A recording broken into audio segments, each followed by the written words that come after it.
Commission investigating the attacks of 9/11 or what preceded those attacks, dominating the airwaves lately, haven't they? Panel members asking government officials, past and present, detailed questions about intel leading up to the attacks. Now some, including the chairman of the House Judiciary Committee, are calling for one panel member to step down. Republican Congressman James Sensenbrenner spoke to Brit about that just last night on his program. And Brit's with us now, the Washington managing editor of Fox News. Brit, good to see you. Good to see you, Shep. What is the problem with Gorelick? What is the problem with this one panel member as he sees it? Gorelick was a senior official in the Justice Department under Janet Reno for part of the time in question during the middle 90s. And in that capacity, in 1995, she wrote a memorandum that was pursuant to the law on how the intelligence functions of the FBI, for example, were to be kept separate from the criminal investigating functions. Now, that was already a matter of law.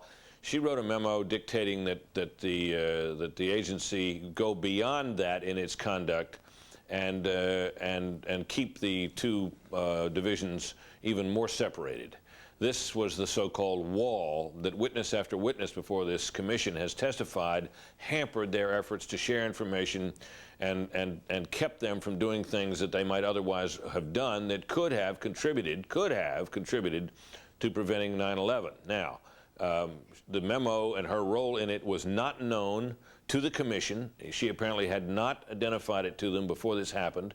And she was put on the commission despite the fact that she was a kind of a key player and someone who could well have ended up under the investigative spotlight.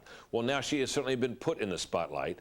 There are those who are arguing, as does Sensenbrenner, that she ought to be testifying, and it seems not an unreasonable thing to ask. She says, however, that she will not testify, nor will she step down, and the other members of the commission, Democrat and Republican alike, seem to have rallied around her. But it remains a controversial matter.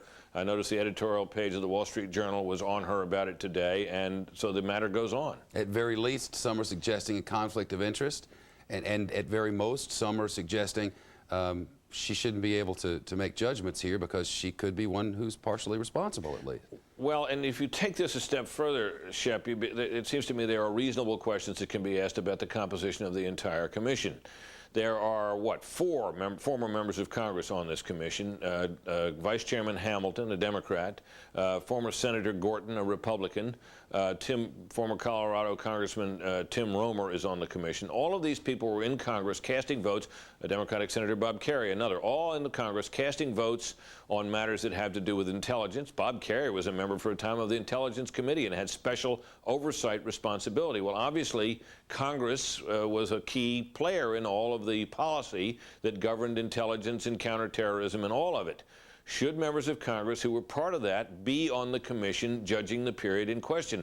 Some might say no, that they too have a conflict of interest. The other court, all of this has sort of come to light and come to be questioned because of these public hearings. Now, the commission believes fervently that the public hearings were necessary, in part, they say, because the family members, or at least a subset of the family members, insisted that these public hearings be held. Now, some of those family members involved in this have been those you've seen and heard from sitting in prominent places in the audience during the hearings, hissing some witnesses, applauding others, and so on, applauding some questions.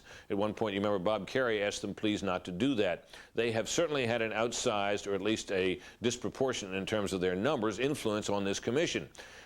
Some people have come to question that role. Not that the family members don't have a stake in all of this. They do, as does every American. Maybe they have a special stake. But another group of family members has now come out and has become critical of them and of the commission. So you now have a controversy among that element. This commission, I think, is in some difficulty. You know what I've been wondering? I'm always so happy when people who are on TV all day will come on my hour and talk to me about what they've been talking about all day. It's the greatest thing ever. The news makers, as it were, will come on and talk to you. But it seems this time all of them are on, with one exception, all the time. Is that surprising to you? And well, I think that has been as a result of a conscious decision, and I think it was made with the best of intentions, that they wanted to be open and transparent and so forth. And those things all sound good when you talk about them in theory. What they tend to translate into, however, is opportunities for these figures to sound off, and it's very hard to avoid doing it. Reporters like you and me are going to ask some questions about what they think, what their conclusions are, and it is very tempting to state them.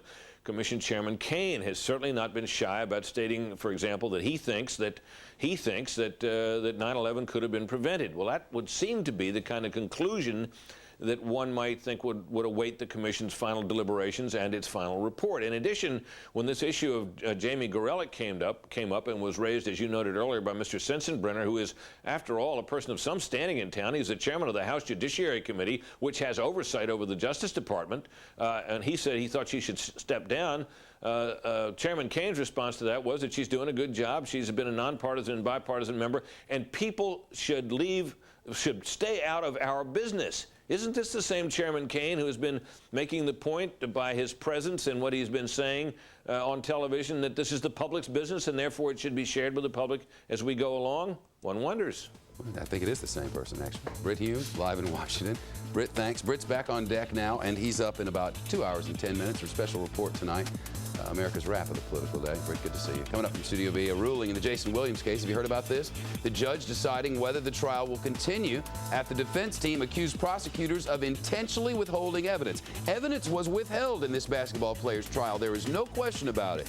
But if it was intentional, people could go to jail for that. Decisions have been reached. We'll give them to you coming up.